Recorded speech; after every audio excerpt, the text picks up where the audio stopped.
So what inspired you to start YouTube?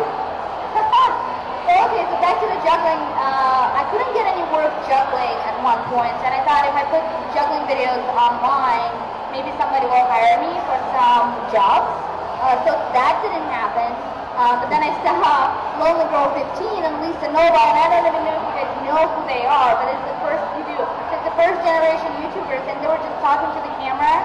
And once I saw that, and I recognized that I have the personality to do the same thing, and I started doing that. And for those of you that are starting on YouTube right now, and you say, so difficult, nobody watches my videos. Nobody watched my videos for almost 3 years, but I still did it every day. And what I did to get people to watch my videos is buy tickets to every single gathering that I could come across, and I would come to gatherings of 200, 300 people, and I would talk to everybody and tell them, hey, I'm Olga Kay, I'm awesome, watch my videos. And that's how people started watching my videos. So don't give up. That's how you met Shay Carl, right? Yes, he was one of the first people that I've ever met, 2008. And I came up to him and I said, hey, how do you like Olga Kay channel? And he said, I love all the gay channels. And I'm like, no, it's Olga Kay. So nobody knew who I was. But that's how we met. And there's a video of it, him saying that, so you can find it on my Olga Kay channel. Is there any other audience questions? Yeah? Yep. What has been your favorite fan or like experience or story? My favorite fan experience? Oh gosh, there's so many. You know, I don't have one in particular, but coming to events like this and talking to you guys and hearing your stories and everything you're going through personally, I think that's my favorite thing. And I would not be coming here if it wasn't for you guys watching at home and coming here to meet me. I'm sorry I don't have a specific one. Maybe you can create one for me later on tonight. But I just love meeting all of you guys. Alright. Can you yell at CTMXC for not coming? Okay, well, I actually was visiting Charles Trippy and Allie 2 weeks ago, and the reason they're not coming because they're actually obligated to do something else. They really wanted to be here. So I feel bad yelling at them because they're actually doing something. But I will call them and I'll be like, you didn't come to the vloggerfair, you failed in life. Is Emo Stacy ever coming back? I know. Okay, so I've been having this dilemma. Emo Stacy is a character that I play, and she's an emo girl who's always upset about everything. And she's my favorite character that I've ever created. But as I got older, I feel weird playing her, just between you and I. So she will be coming back, but I'm trying to find the good script idea that I can bring her in and not feel weird about it. It's funny because maybe your character, maybe she's like a younger age, and because you're no longer that age, it's hard.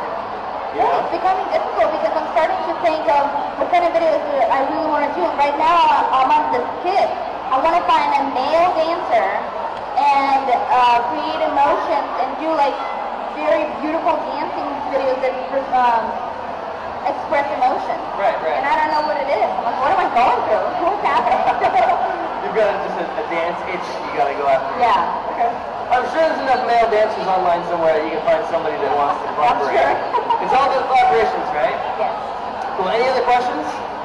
Yes. Okay. Right here. Ashley. I met her earlier. How do you go about character development and script development? Oh my gosh, that's like a constant battle 24/7. That was me. My bad. What are you doing? I'm new. Emo character came around because actually reading your comments, you guys. Because a lot of people would complain, and they were really young, and I could recognize that, and I thought, well, what can they relate to? Okay, themselves. Not that all of you are like that. So, but some of you inspired me to create that character. And then because I used to be in a circus, I had all this bright colored costume. So I literally just put it on myself. I do something on my face, and like, this is perfect.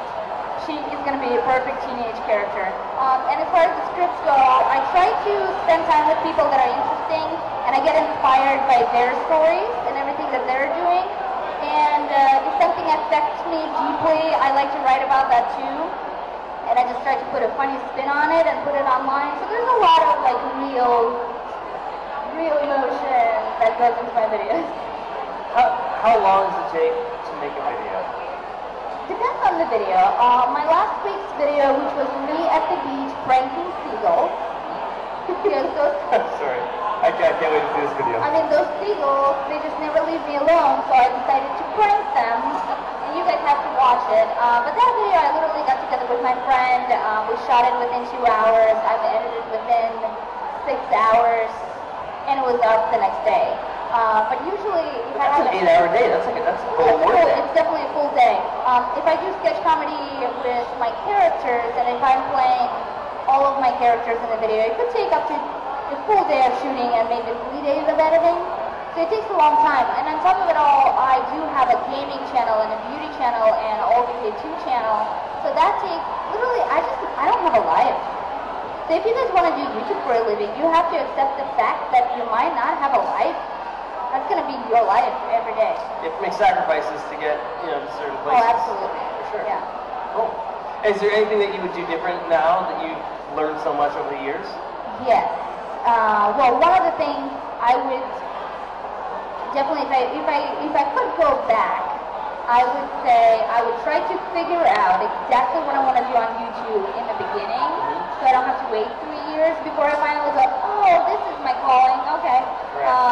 So that, and just plan out. Like, if you plan out your content a lot, if you take time to plan it out, it goes so much smoother. Right. And then you don't show up on set and you go, oh my gosh, what am I doing here? Why am I here today? Why nobody knows what's going on? And then editing becomes even longer, and then you just lose interest in everything. So yeah, definitely preparation. Cool. Is there anybody here at vloggerfair that you're looking forward to meeting or collaborating with? It's so funny. I've done this since like college. I've done this for so. You know what? Actually, I do have a little thing that I want to do. I know everybody. Guess what I'm trying to say? I've met so many people over the years since 2006. I know everybody. The only person I really want to spend more time with this time is Peter Shaw, who is vlogging right now. Peter Shaw. That's okay. So we met a couple of years ago, and I saw him in playlist for like a second, and here's the person that I really want to get to know a little more during this time. Cool. Yeah. Cool. Where's Heather? Heather is always who I look to when I need to know what's next and how much time I have left. Has it been 30 minutes already? I don't know. So that's the thing. I need to What check time with is Heather. it? I don't know. Let's just keep going until Heather comes. Yeah, let's keep going, and I also I want to finish my vlog as Yes, well. of course, of course.